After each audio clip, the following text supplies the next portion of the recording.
మీరు ఆన్‌లైన్‌లో important documents పంపుతున్నారా? అయితే ఒకసారి ఆలోచించండి. మీరు పంపిన డాక్యుమెంట్‌ను ఎవరైనా మధ్యలో మార్చేస్తే లేదా ఫేక్ కాపీ తయారు చేస్తే ఇలాంటి ప్రమాదాల నుంచి రక్షించేదే డిజిటల్ సిగ్నేచర్ లేదా ఈ-సైన్. ఇది ఎలా పనిచేస్తుంది? ఎక్కడ ఉపయోగపడుతుంది? ఎలా తీసుకోవాలి? అనేది ఈ వీడియోలో పూర్తి వివరాలు తెలుసుకుందాం. అసలు డిజిటల్ సిగ్నేచర్ అంటే ఏంటి? డిజిటల్ సిగ్నేచర్ అనేది ఒక ఎలక్ట్రానిక్ సెక్యూరిటీ సీల్ లాంటిది. మనం ఆన్‌లైన్‌లో పంపే డాక్యుమెంట్స్‌కు ప్రత్యేకమైన సెక్యూరిటీ ఇస్తుంది. ప్రతి డిజిటల్ సిగ్నేచర్‌కు ఒక యూనిక్ క్రిప్టోగ్రాఫిక్ కీ ఉంటుంది. దీంతో డాక్యుమెంట్స్ ఒరిజినల్‌దేనా? మధ్యలో ఎవరైనా మార్చారా? నిజంగా ఎవరు పంపారు? అనేది ఈజీగా వెరిఫై చేయొచ్చు. ఇది ఎలా పనిచేస్తుందో ఇప్పుడు చూద్దాం. ఐటీ యాక్ట్ 2000 ప్రకారం డిజిటల్ సిగ్నేచర్‌లో ఒక ప్రైవసీ కీ ఉపయోగిస్తారు. ఈ కీ పంపే వ్యక్తికే తెలుసు. ఆ కీతో డాక్యుమెంట్స్‌కు ఒక సెక్యూర్ లాక్ పడుతుంది. దీంతో ఎవరైనా డాక్యుమెంట్ మార్చినా అది వెంటనే డిటెక్ట్ అవుతుంది. అంటే ఫేక్ డాక్యుమెంట్స్ తయారు చేయటం చాలా కష్టమవుతుంది. అసలు ఎందుకు ఇది సేఫ్? ఇప్పుడు చూద్దాం. ఇప్పుడు సైబర్ ఫ్రాడ్స్ చాలా పెరిగాయి.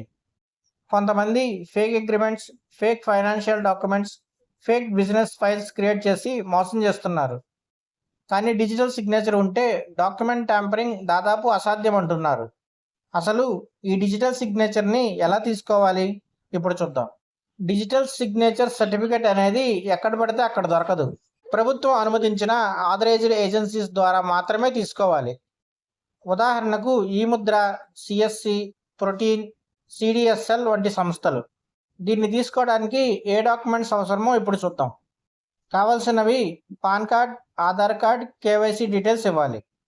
తర్వాత ఆన్లైన్ వీడియో వెరిఫికేషన్ లేదా డైరెక్ట్ వెరిఫికేషన్ చేస్తారు. దీనికి ఖర్చు ఎంత అవుతుంది? ఇప్పుడు తెలుసుకుందాం. మీరు తీసుకునే కేటగిరీ ఆధారంగా దాదాపు ₹1000 నుంచి 3000 వరకు ఖర్చు అవుతుంది. దీని యొక్క వ్యాలిడిటీ 1 సంవత్సరం నుంచి 3 సంవత్సరాల వరకు ఉంటుంది. దీనికి యూఎస్బి డివైస్ ఎందుకు ఇస్తారో ఇప్పుడు చూద్దాం. ఇది చాలా ఇంపార్టెంట్ విషయం. డిజిటల్ సిగ్నేచర్ను చిన్న యూఎస్బి టోకెన్ డివైస్లో స్టోర్ చేస్తారు. ఆ డివైస్ మీ దగ్గరే ఉంటే మీరు డిజిటల్ సిగ్నేచర్ చేయగలుగుతారు. దీంతో సెక్యూరిటీ ఇంకా స్ట్రాంగ్ అవుతుంది. ఇది ఎక్కడ ఉపయోగపడుతుందో ఇప్పుడు తెలుసుకుందాం. డిజిటల్ సిగ్నేచర్ను ఇన్కమ్ ట్యాక్స్ రిటర్న్స్ ఫైలింగ్లో, ఆన్లైన్ టెండర్స్లో, జాబ్ అగ్రిమెంట్స్లో, రెంటల్ అగ్రిమెంట్స్లో, కార్పొరేట్ బ్యాంక్ ట్రాన్సాక్షన్స్లో ఉపయోగిస్తారు. కంపెనీలు ప్రత్యేకంగా భారీ పేమెంట్స్కు డిజిటల్ సిగ్నేచర్నే వాడుతున్నాయి. ఈ డిజిటల్ సిగ్నేచర్ను ఎక్కడ ఉపయోగించలేమనే విషయాన్ని కూడా తెలుసుకుందాం. అయితే ప్రతి చోట డిజిటల్ సిగ్నేచర్ పనిచేయదు. UPI payments, ATM cards, net banking వీటిలో ఓటీపీ అండ్ పిన్ మాత్రమే ఉపయోగిస్తారు. అలాగే property registration, gift deeds, power of attorney ఇలాంటి వాటికి మాన్యువల్ సిగ్నేచర్నే ఉపయోగిస్తున్నారు. దీన్ని ఎవరన్నా దొంగలిస్తే ఏం చేయాలనేది ఇప్పుడు చూద్దాం. ఒకవేళ మీ డిజిటల్ సిగ్నేచర్ మిస్యూజ్ అయిందని అనిపిస్తే వెంటనే దాన్ని క్యాన్సిల్ చేయించాలి. సైబర్ పోలీస్కు అఫీషియల్ కంప్లైంట్ ఇవ్వాలి. ఫైనల్గా మొత్తానికి ఆన్లైన్లో ఇంపార్టెంట్ డాక్యుమెంట్స్ హ్యాండిల్ చేసేవారికి డిజిటల్ సిగ్నేచర్ ఒక పవర్ఫుల్ సెక్యూరిటీ టూల్ అవుతుంది. ఇది డాక్యుమెంట్స్ని సేఫ్గా ఉంచుతుంది, ఫేక్ కాపీస్ నుంచి అడ్డుకుంటుంది, లీగల్ వ్యాలిడిటీ కూడా ఇస్తుంది.